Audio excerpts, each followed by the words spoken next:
ditador venezuelano Nicolás Maduro disse que nenhum império vai tocar o que chamou de, abre aspas, solo sagrado da Venezuela, fecha aspas. Maduro disse que Caracas vai defender mares, céus e terras. Ele falou ao lado do ministro da Justiça do país, Diosdado Cabello. Maduro disse que vai defender e vigiar o território venezuelano e da América do Sul.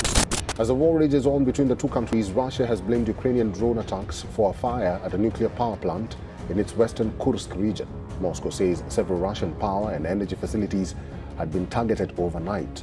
Now, according to Russian officials, the overnight drone strikes not only forced capacity reduction at the Kursk nuclear power plant, but also set a fuel export terminal in Uts-Luga on fire. O mundo tá pegando fogo em vários cantos ao mesmo tempo. Ataques rolaram pesado do final de semana pra cá, além de um ataque com alvo nuclear confirmado hoje. Fica no vídeo que vou contar tudo pra você entender o que acontece agora na Ucrânia, Oriente Médio, Venezuela, Coreia do Norte e Brasil. Na Europa, o combate entre Rússia e Ucrânia não dá trégua. Putin acaba de emitir alerta nuclear. Do outro lado, no continente americano, os Estados Unidos ficaram sabendo da Operação Imeri, criada pelo governo brasileiro para resgatar Nicolás Maduro. Se confirmado, o Brasil vai se tornar alvo direto das Forças Armadas americanas.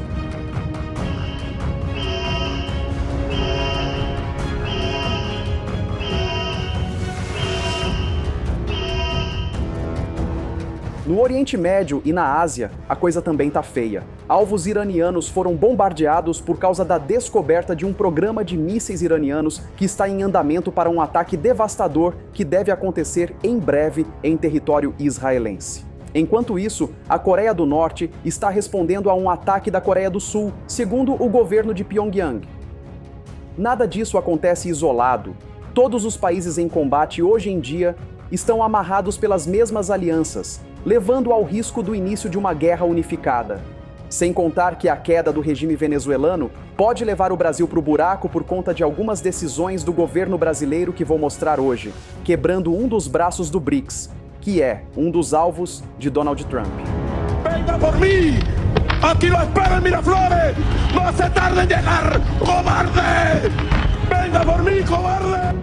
Enquanto conto tudo isso que está acontecendo, comenta aqui se você acredita correto os Estados Unidos sancionarem a economia brasileira por conta de decisões do governo federal em relação à Venezuela e por causa das ações do STF.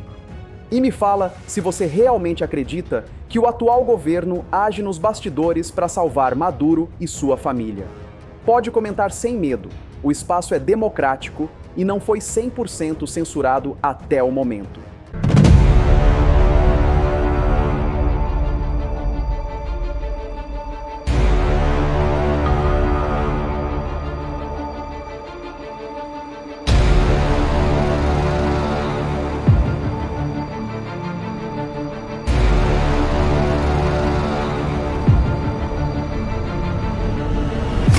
Mas antes de continuar esse vídeo, se você ainda não é inscrito, não perca tempo, se inscreva aqui. Vale a pena, eu te garanto. Se você estiver vendo a sua TV, é só apontar o celular para o QR Code aqui do lado. Dê seu like para o YouTube recompensar o núcleo da Terra. Se você curte muito esse conteúdo, ajude nosso trabalho clicando em valeu. É muito, mas muito obrigado pela força de sempre.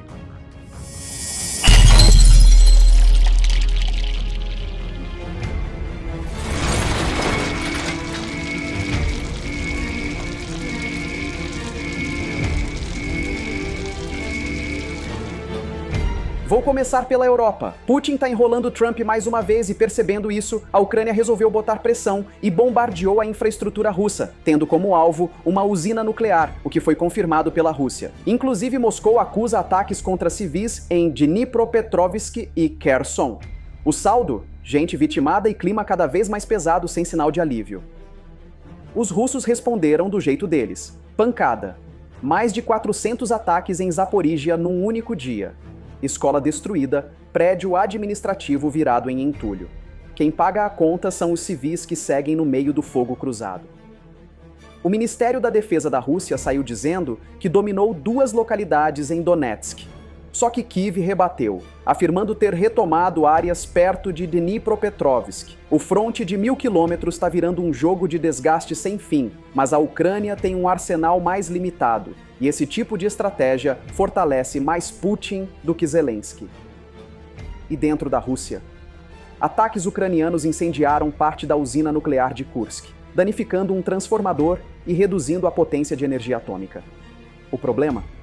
O mundo inteiro está com receio de uma explosão nuclear que justifique uma resposta atômica da Rússia, devastando a Ucrânia inteira e levando a OTAN a entrar imediatamente na guerra.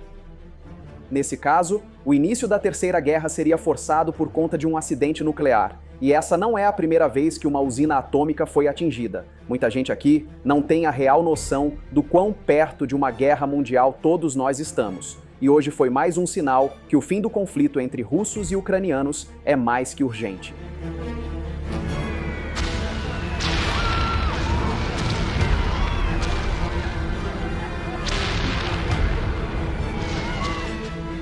Você não acredita nesse perigo? Então, escuta essa. Putin soltou alerta nuclear, dizendo que suas instalações estratégicas estavam na linha de tiro. Além de dar a ele um motivo para não acabar com o combate, pode dar ao Kremlin uma razão para escalar o conflito.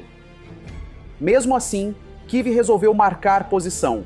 Lançou ataques contra a Rússia no dia da independência. Esse ataque serviu para mostrar que mesmo a Ucrânia, sob bombardeios pesados, ainda existe capacidade ofensiva. No campo político, a briga de narrativas cresceu. O vice de Trump apareceu dizendo que Moscou fez concessões relevantes. Enquanto isso, a Ucrânia garantia avanços na defesa. Essas versões contraditórias só aumentaram a confusão geral, e ninguém sabe se os americanos estão do lado de Putin ou da OTAN. Aliás, o que você acha? Analistas dizem que o governo americano está bem irritado com essa ofensiva ucraniana, pois ela pode desencadear uma escalada que sairia do controle de Trump, ainda mais porque Zelensky tem coordenado esses ataques sem aval dos Estados Unidos. O Pentágono barrou discretamente ataques de longo alcance da Ucrânia contra a Rússia, com medo de cortar o fio da negociação. Mas os ucranianos desenvolveram muito sua indústria de drones e estão dependendo cada vez menos dos mísseis americanos. E essa não é a única dor de cabeça da Casa Branca. Tem uma outra bem grande que fica no Caribe. Na Venezuela, Maduro mandou aumentar o alistamento popular.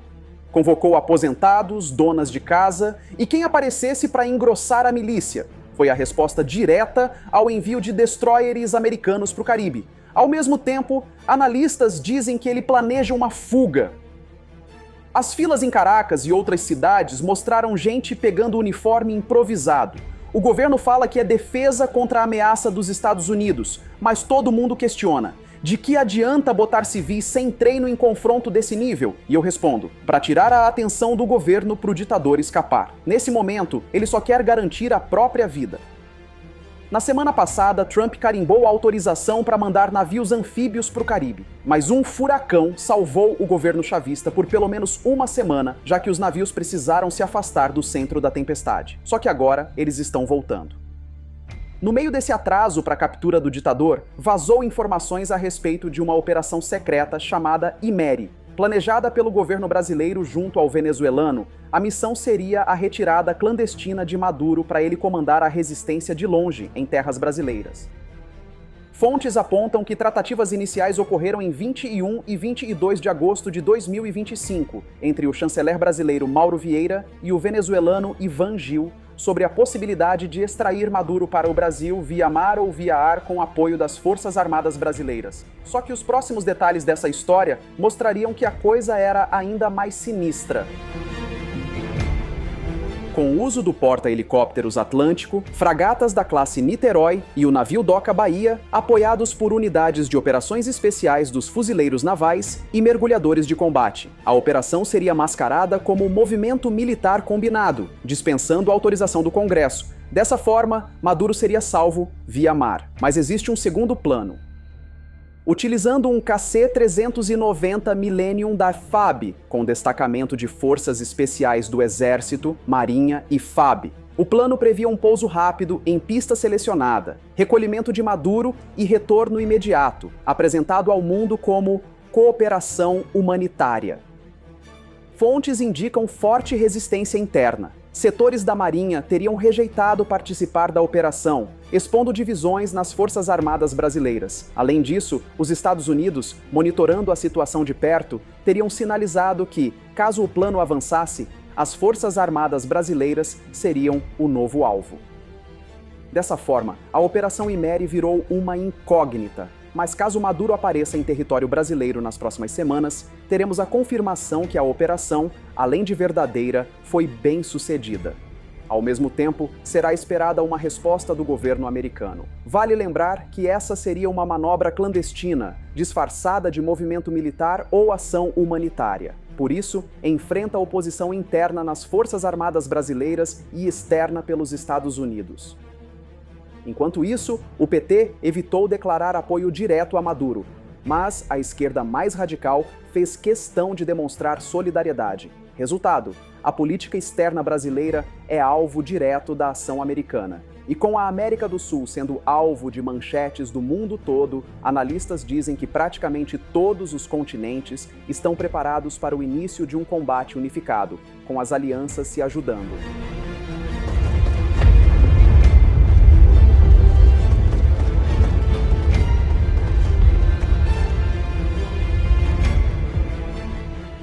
Nesse clima, voltaram a pipocar manchetes falando de uma possível terceira guerra mundial. Listaram até quais cidades seriam alvos imediatos se rolar confronto nuclear em grande escala. O papo que parecia ficção virou assunto sério.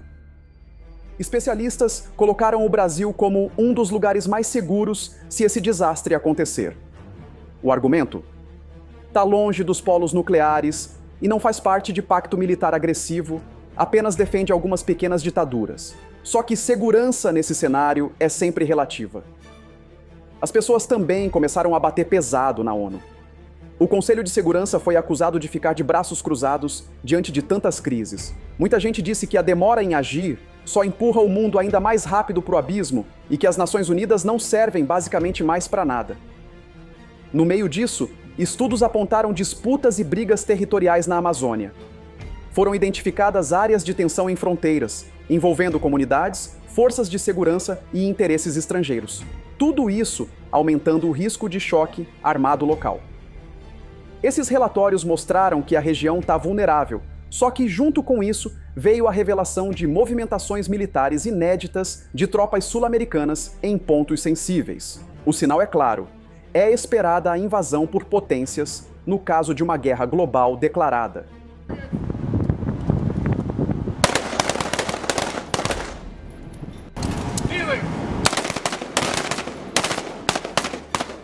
Enquanto a tensão cresce em todo canto, o Oriente Médio voltou a estourar.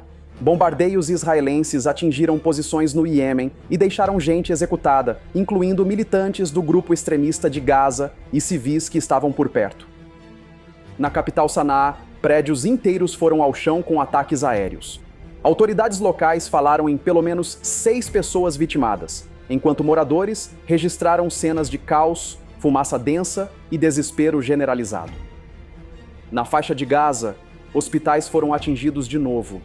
Imagens mostraram feridos sendo carregados entre escombros, num colapso humanitário que não dá sinais de melhora, ainda mais com bloqueio sufocando o território há anos. O Irã também entrou no jogo, rejeitando qualquer conversa direta com os Estados Unidos. Essa postura deixou claro que Teherã está disposto a bancar um combate longo contra aliados de Washington, custe o que custar. Enquanto Israel ampliava os ataques, sua própria população já discutia abertamente a chance de um conflito sem fim contra o Irã. Mas a cereja do bolo veio logo depois. Mísseis recém-testados mudariam todo o equilíbrio de poder na região. Boatos confirmados diziam que o Irã estava acelerando produção de mísseis de médio alcance. Eles podiam atingir alvos estratégicos dentro de Israel. Só esse anúncio já foi suficiente para deixar Tel Aviv com baterias de defesa aérea prontas.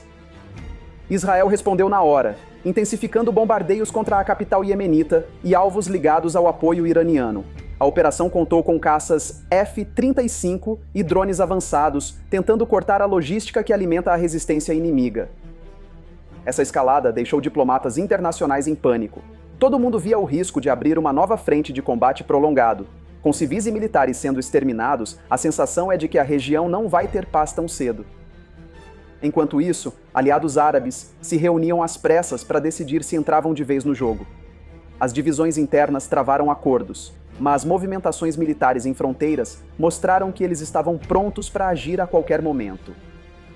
E foi aí que imagens de satélite mostraram algo ainda mais pesado: sistemas antimísseis dos Estados Unidos sendo posicionados em apoio a Israel. O detalhe é que isso deixou claro que o combate podia sair totalmente do controle. Do outro lado do mundo, a Península Coreana voltava a ser palco de tensão. Tropas da Coreia do Sul dispararam tiros contra supostas incursões do norte. Pyongyang rebateu, acusando Seul de atirar antes da tentativa de invasão. Horas depois, Kim Jong-un apareceu supervisionando testes de mísseis chamados de únicos e especiais.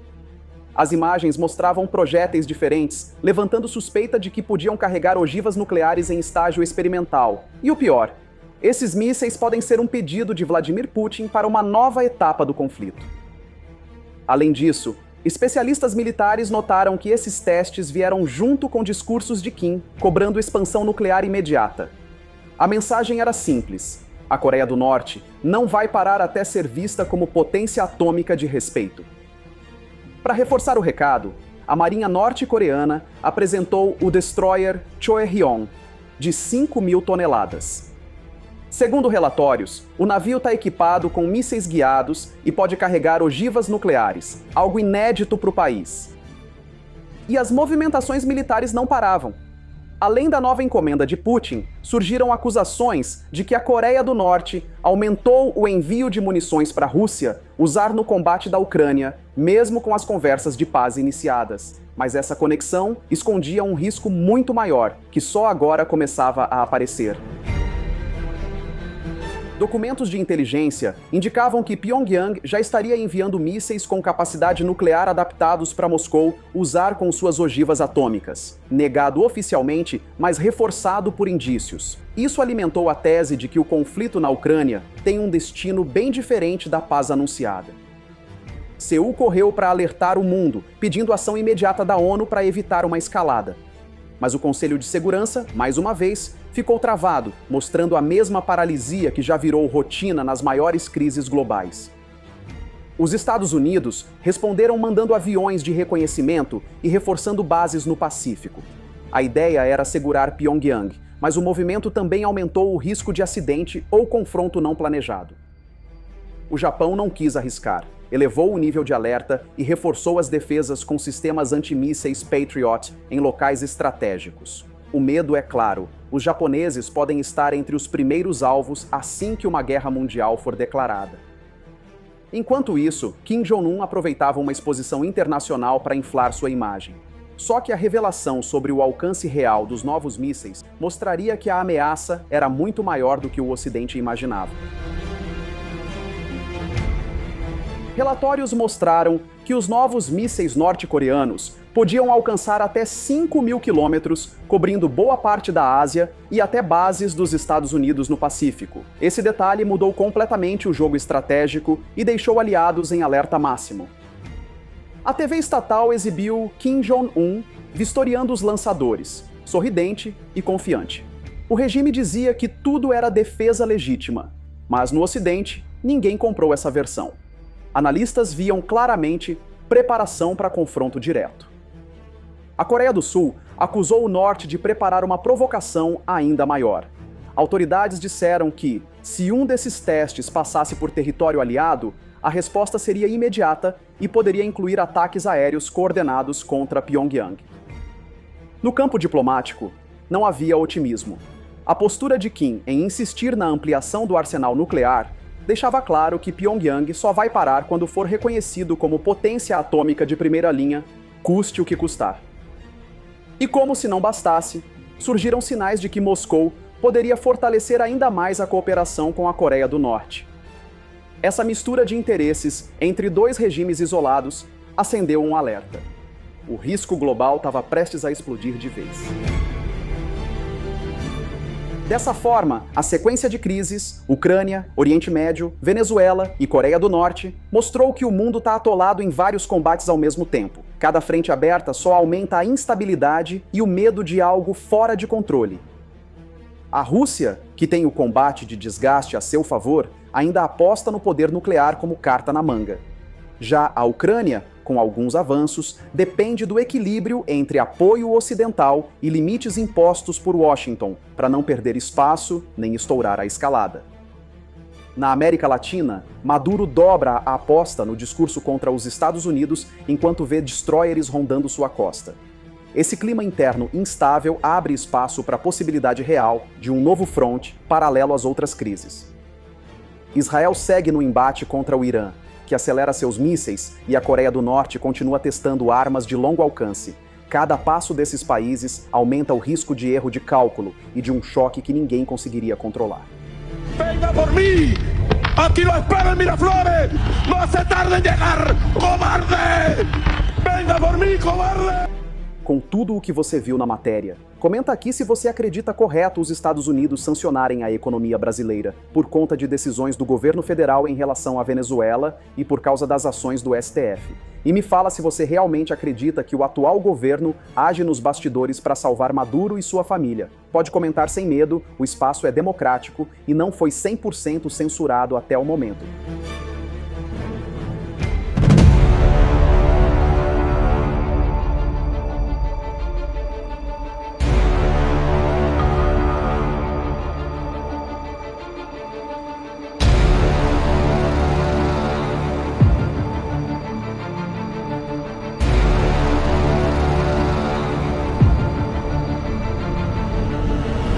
Muito obrigado por chegar ao final de mais um vídeo. Você é demais, eu te agradeço muito por isso. Se você ainda não é inscrito, não perca tempo, se inscreva aqui. Vale a pena, eu te garanto. E se estiver vendo da sua TV, é só apontar o celular pelo QR Code aqui do lado. Deixe seu like pro YouTube recompensar o núcleo da Terra. Se você curtir muito esse conteúdo, ajude nosso trabalho clicando em valeu. É muito, mas muito obrigado pela força de sempre. E a gente se vê na próxima matéria.